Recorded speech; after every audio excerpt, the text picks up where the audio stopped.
هرچی لیمو امانی خریدی بسته. از این به بعد فقط تو خونه درست کن. با اکوکوک همراه باشید. 1 کیلو لیموی تازه، مقداری نمک اضافه و حسابی مخلوط کنید.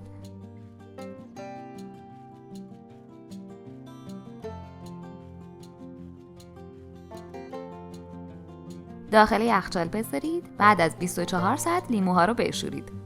15 لیوان آب رو جوش بیارید و 1 لیوان سرکه اضافه کنید. لیموها رو داخلش بریزید تا 1 دقیقه بجوشه. بعد با آب سرد آبکش کنید.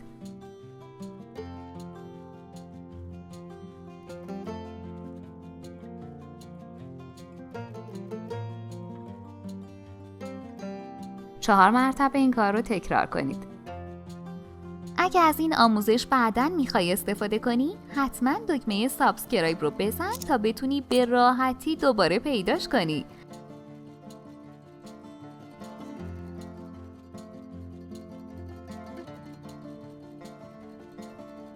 در نهایت لیموها رو با خلال چوبی سوراخ کنید.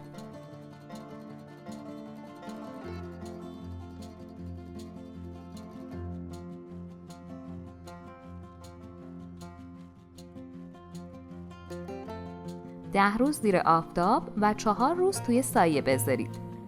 وقتی خشک شد 1 لیمو امانی خونگی داریم که 1 چاشنی فوق‌العاده محسوب میشه. نوش جان.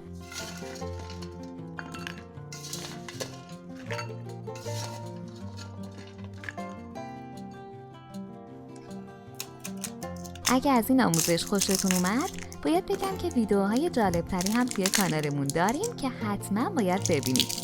لطفاً برای حمایت از ما لایک و سابسکرایب رو فراموش نکنید.